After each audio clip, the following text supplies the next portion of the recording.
All right, looks like we are ready. Do you have the in-room mic or the performance mic on there? Yeah, can you turn that on? And pass All it right, over we to have Eric. Carla on the line. Carla! I don't see anybody yet. They don't see me. Oh, we hear you. We can hear you. Hey, Carla. Hi. Can you hear us? Hey, Eric. Hello. Oh, I'm down there. It's tiny. How are you doing today? Eric, don't worry. I'm great. How are you? I'm really good. Good. Yeah, so Carla is joining us from the Children's Hospital in Colorado. That is correct, correct? Correct. That looks like a cool hospital. It's a really cool hospital. We're live from the Child Life Zone right now. Awesome. I mean, that's a great place to start us off. You work for, you're the director of Child's Life there. That's correct. Could you take a second to tell us what that is? Sure.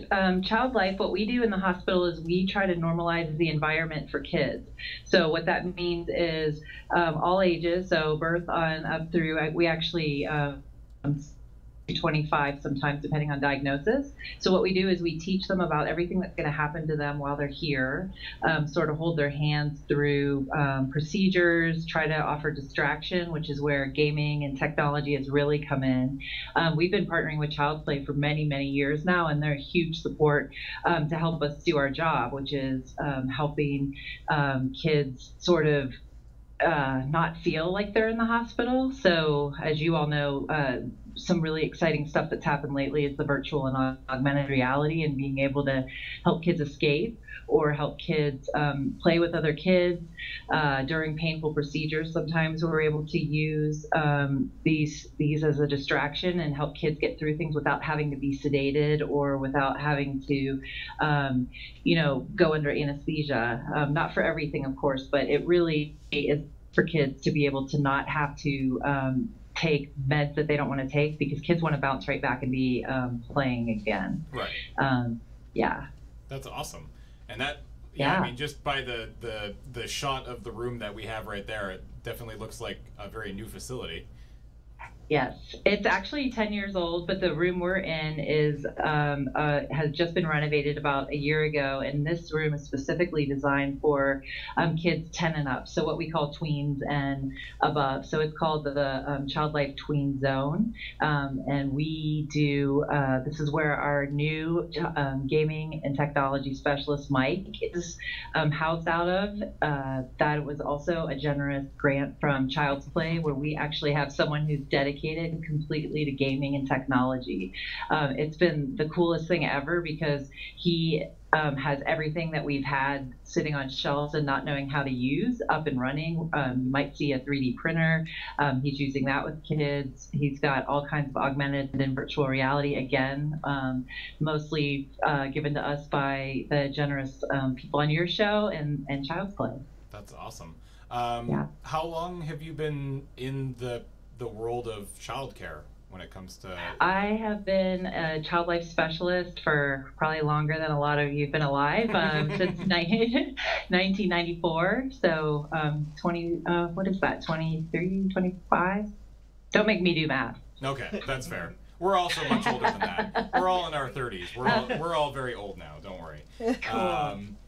Were you at any point? I mean, there's a lot of skepticism around this sort of thing. A lot of people who are like, why are you focusing money on video games and this sort of stuff when this money should be going to finding cures for all of these things? Is that something that you had to fight through? Was that something you thought yourself maybe in the early days, or? Never myself, because I saw right away, as a child life specialist, we really have to stay in tune with what resonates with kids. And, this will show you how old I am. I was a diehard Atari player and a diehard Sega player in college. So I knew what it did for me. But then I saw right away what it was doing for kids. We thought it was like life-changing when the iPad came out. We were all of a sudden able to get kids so engaged in things that they weren't feeling pain or they were distracted from their pain. So I never did. I definitely had some bosses that did, but here at Children's Colorado, I have not. They have embraced gaming and technology from the get-go. When I went with this crazy idea to have this gaming and technology specialist, they thought it was brilliant. They definitely loved it even more when I talked to Eric and the folks to Child's Play, and they said, we can help you fund this to prove its value. So that's what we're really going to be working on now, is showing everybody the outcomes. That's awesome. And if you want to stick your face in here, you can say it. Give a shout out to our gaming and technology specialist, Mike. Hi, Mike. Hi, Mike. He's probably who you should be interviewing, because he probably is way more techy. And yeah, we have Eric here from Child's Play as well. Say hi, Eric. Hi, Eric. You go to Mike. Hello. How's it going? How long have you two been working together? I think we first met probably 2 years ago. We did the Gamers Get Back tour there, something like that. Yep. And I didn't realize at that point that was the first time we met face to face, but Eric had actually been supporting us for a long time. I think Eric, for a while, they were, I mean, this is my perspective, you guys were really behind the scenes and realized, you know, we needed to see your faces and understand we could be asking for things. And Eric and his team have been huge support. Yeah, Child's Play's been a partner with Colorado for a long time, but like sort of actual meeting and sort of getting involved about 2 years ago. That's awesome. Let's take a look over and see if we've got any comments or questions here. So first one is, how long has the Colorado Children's Hospital been partnered with Child's Play? It sounds like it's been quite a while now. Eric, I look to you because you've been sending stuff way longer than we've known each other. Yeah, I don't know. Longer than I've been here with Child's Play, so at least 3 years. Like one of these. I think it goes way further back yeah, than that, actually. I mean, we're 13 years old, so somewhere between 3 and 13 years. Not positive of when they joined. That's amazing. For a long time, we got just packages from Child's Play that had the latest technology and gaming and things like that. So we didn't have the relationship. We just looked forward to once a year. We got that, and then we also got a very generous check that I was able to start a gaming and technology account. So now when Mike says, I want the latest this or that, we just are able to go right out and get it, which is amazing. That's awesome. Yeah. Here's I guess, okay. What is your, what's your best memory of taking care of kids for Child's Life? Oh gosh, I have so many. I worked a lot of years in pediatric burns, and so I've been, you know, toying with this virtual reality stuff since it came out. And I remember this big research people coming in with this headset that weighed like 55 pounds, and they wanted to put it on all the burn kids, and they had one app which was called like Snowy World, and they had to throw snowballs that they thought it might make the kids feel cooler. It was kind of a goofy idea, and just having the kids put it on and tell them this is the dumbest thing I've ever seen in my life and you better go back to the drawing board. I really appreciate the honesty of children and helping, and now seeing it, like we're about to do a burn study using virtual and augmented reality to see how it distracts from pain and dressing changes. I could tell you stories forever. My favorite are the jokester kids who pull pranks. So for a long time, we had fart machines that we would give to kids and let them keep them under their pillows. So like when a stuffy doctor or nurse would walk in, they'd be sure to like do an extra long fart or something like that to get everybody going. You asked. Yeah, it works. That's so awesome. My coworker Travis is in the chat, and he says he looked it up. They Colorado joined us in 2011. So wow, that's 6 years. awesome. So 6 years. Wow. Holy moly. 6 years. It seems like you're super excited about VR and AR. Is there any other specific games or consoles or forms of entertainment that kids seem to gravitate towards more than others, or is it just sort of like whatever we can get our hands on to I'm looking over at Mike to find out if there's things besides AR and VR that kids are really gravitating towards, and you're seeing a lot of excitement around. Yeah, like 3D modeling and 3D printing. Can you hear Mike? Just sort of. 3D?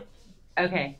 3D modeling and 3D printing has become a really cool thing that he's able to do with all populations. We're looking to how do you incorporate it with kids with behavioral health and psych issues, as well as kids who are just here long term. And I'm blown away by the stuff that they're able to create. So Mike works with them at the bedside and then comes down here and gets what they're whatever it is that they make. Is there anything else that really stands out for you as far as the gaming? I would say we hear Minecraft a lot from different hospitals about, Minecraft. you know. Yeah. We just did a Minecon, and then the multiplayer games. where kids can come here and play together. So we have a really cool theater in this space as well. So we're able to put it up on like a big screen, and multiple kids can play together and coach each other and, you know, sort of watch what they're doing. So that's been really cool to watch, because it's always nice to get groups of kids together, because the hospital can be a pretty sad and isolating place. So it's kind of nice to get them all together and get kids with either like diagnosis or different diagnoses together and not feel so isolated. Awesome. At some point, apparently, I don't remember, it's been so many days, I mentioned that I had first met you at PAX this year, at PAX West. Yeah. And that was your first PAX. Your first PAX. And somebody was curious to know what you thought. Did you enjoy it? Did you have fun? I absolutely loved it. When Eric tried to explain it to me, it was hard to understand. And when he told me that there was a pool of bean bags, or I think they're called love sacks, set up everywhere, I didn't understand. And then I quickly learned why, like the overstimulation and all of that. But it was amazing to me. I've gone to my Child Life Conference, which typically has at most 800 to 1,000 child life specialists. So I had no idea. And I loved the whole convention center and the setups. And I wanted to get up on that big dragon, but I just couldn't wait long on it. But it was a total blast. And I would go and take it all in, and then, have to go back to my hotel room and take a breath and then go back. And I was able to have Eric sort of hold my hand, Eric and his team sort of hold my hand through it and show me some of the behind the scenes stuff. So I thought it was amazing, and I hope I get to go to another. Awesome. Yeah. Jen asks, what is something that an individual or a local group can do to help local hospitals? Are there common donations that are appreciated, or is cash king in general? I think both. I think cash is always lovely, but I think we also, I know for our hospital and most of my colleagues, I'm really tied in with the Child Life World across. So major freestanding children's hospitals, or even hospitals that have one child life specialist in it, sometimes adult hospitals, we typically have a wish list. So you could always check that out, but you could always call, if they don't have a child life department, call the volunteer department and ask about that. But gaming equipment is lovely, but we also love volunteerism. And so one of the things that Mike's really going to work on in the next year is building a big volunteer base to have gamers come in and help us when we do things like we just did a Minecon. Yeah, we just did a Minecon streaming event this past weekend, and it was really well received. But we need people in there to help us with the kids and navigating things like that. Cash is always great, but again, we love what we call in-kind donations. So that could be gaming, that could be toys. One of the things people don't think about with children's hospitals a lot is teens. So we get a lot of the toys from Toys R Us and things like that, which we desperately need too. But we have so many teenagers. And so I always encourage people, think what you would have, think back to your teens, or if you are in your early 20s or teens, what would you like to have if you were stuck in a place for a long time? Cool. How big is the hospital that you work at? Like, how many kids are coming through there? And oh gosh, hundreds of thousands, because we have outpatient clinics here as well. We are up to about, I think we're almost to 500 beds. Besides this big hospital main location that you see, we also have locations throughout Colorado. Where we are here in Denver, there's sort of a 7-state region around us that doesn't have children's hospitals. So we service kids from all around. So we have, I think we're up to about 15 locations that have small inpatient units and things. So Child's Play also supports those. So I'm able to make sure that no matter where you are, you still have some of the same opportunities. That's cool. Yeah. Are there any sort of programs or initiatives that you haven't quite figured out how to do? Is there anything like in the back of your brain that you've been just trying to work on for however long and just haven't quite figured it out yet? Yeah, I think that would be, so Mike started here in August, and I think lucky for us, he came from CS Mott, which is a hospital that sort of already had this all up and established.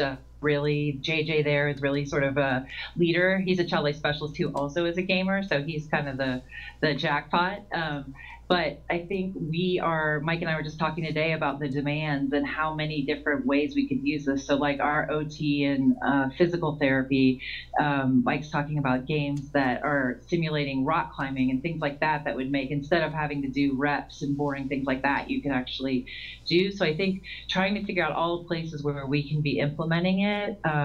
We have a really progressive hospital with some really cool doctors. Dr. Joe is somebody that we really partner with on gaming and technology, and then he's got a core group of friends who are really trying to apply it to their area. So we're still trying to figure out, like, how do you, with one person, Mike can't be in all these places, so how are we going to get all this stuff up and implemented? And that's where I think we're going to try to figure out how to build this volunteer base of people who are willing, because it's also not everybody's comfortable being at the bedside. You know, a lot of people are afraid to cross the threshold to go into a room and things like that. So it's finding people who aren't really shy and are willing to try new things and fail and be okay. But I think that's something we're really trying to figure out, is how do we spread this wealth to everybody? Is that something that happens a lot in the hospital world? Do you talk to other children's hospitals around America or even the world and play off each other and figure out new ways to, that's super cool. Eric can attest to the fact that we, anytime anything new comes, especially in this gaming world, either JJ or I get a phone call, or if Eric wants to have a new relationship with somebody at PAX Australia, he reached out and said, hey, do you know Child Life there? And so I put him in touch. Child Life is pretty small, so as far as leadership goes, there's probably 300 of us, and so we all know each other really well. We have I don't know the right word, forum or whatever, where we can go and ask questions. And right now, my email inbox is full of, tell me more about Child's Play. How do I get one of these gaming positions? And Eric's saying, spread the word and you know, share the love, because your community really wants to make sure that kids everywhere have this benefit. So I think you're starting to see a lot more, Eric. Are you starting to see a lot more proposals? We haven't seen any more grants yet, but we've seen interest. So we've been talking to people, and it takes. So this gaming position can take a lot of different forms. So it takes some work on the hospital's end to sort of work with their IT, work with their HR to figure out what would this look like, what is the right salary, is it a tech person, is it a sort of administrative person? So they're sort of figuring that out. Right. But someone asked in chat earlier, how do they find out about these tech positions? And whenever we do a grant for one and it goes live, we'll tweet about it. We have one other one at Yale New Haven Children's that is granted but not yet posted yet for the position, so that one will be coming up hopefully soon. And then as soon as we get other grants for these sort of tech positions, we'll certainly talk about them, because we want all of as many applicants as we can, so they can find the best person. Awesome. So Eric, good news for you. I just came back 2 days ago from the Child Life Directors Conference, and I do have an inbox full of want to see my proposal and are really, I think people in our world think it sounds too good to be true. There's no way that you can just write to this company and they give you funding. And I was like, if I'm honest with you, it is the least stressful thing I've ever done. Usually when you write a grant, you have to write 30 pages and justify, and then you wait for 6 months to get an answer. And I think I turned it into Eric and Kristen and his team on Friday, and I think on Monday they were like, you got it, we'll give it to you. So it's awesome. That's amazing. I know a lot of people, I mean, they'll see the total on, and this is why I'm glad you're both here, they'll see the total at the end of the year of how much Child's Play is raised, and they'll go to the website and they'll look on the map and they'll be like, all right, this is how many hospitals, divide, and then that's how they think. I think that's a lot of people think that that's how it works. What is the actual, I mean, I don't want to get into that much, but what is the working relationship with the hospital and Child's Play like on sort of a day-to-day basis? I mean, so in historically we've tried to stay in the background and not get in the way. We just sort of sent gifts and let them figure out how to use them, because we figured they were the experts. And we've realized in the last couple of years that and Carla will admit this for sure, that they are not the experts when it comes to gaming. Most Child Life staff are not gamers. They don't know, what games to use. That's why we came up with our little guide, that therapeutic game guide, and we've started sort of getting more involved in as much as they want. Like we're here as a resource. We can't be the tech resource for all the hospitals, but we can sort of help. The hospital program is definitely the bulk of where the funds go. We do a huge annual gift, usually in the spring. We sort of split it between a cash gift and an in-kind gift because every hospital is different. Some of them are Xbox facilities, and some of them are PlayStation, and some of them have enough consoles and need some 2DSs, or need more iPads or whatever. So we split it, but we do also do grants. So we do a ton of grants. We've done more this year than ever. We did 60 over 60 now. We might even make 70 this year.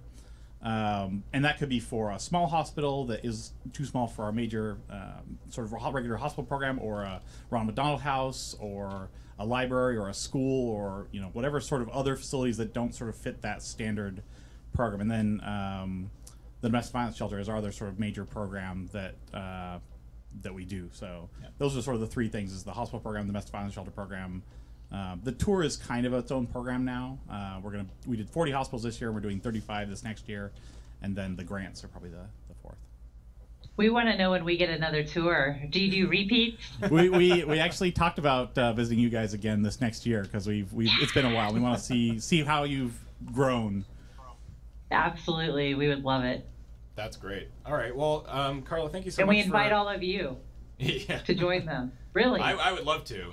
That's something that's definitely something we actually visited our local hospital last year while we were doing the documentary for this. But I think something that we as a group haven't really done a whole lot of is actually getting out and seeing what it is we're actually doing, what effect that has in these hospitals. So it's certainly something that I think I would love to personally do, and certainly a lot of other here as well. Well, and the kids think you're all rock stars. Awesome. I like being a rock star, so that sounds great. Yeah. Awesome. Well, thank you so much for taking some time today and chatting with us, and sharing what it is that we do here actually does out in the real world. I really appreciate it. All right. Well, I have one question for you. How's the game coming along? It's very good. Actually, during this call, we got 1 whole point. So that's exciting. Wow. Yeah. Congratulations. Nice work over there. Yeah. I still am mind boggled by the whole concept. Eric had to explain it to me like 20 times. Like, what do you mean? Really? Yeah. It's awesome. It's very, very weird. But we're currently $395,000 raised so far this year. Holy cow. Yep. Way to go. Thank you so Thank much. you to everybody. Absolutely. And thank you again for calling. I really appreciate it. Yeah, cool. Bye. Bye, Whatever. Happy Thanksgiving. Bye, Carla. Bye. Bye. Bye. All right, and that was Carla Oliver. Thank you Hey, so Emily. much.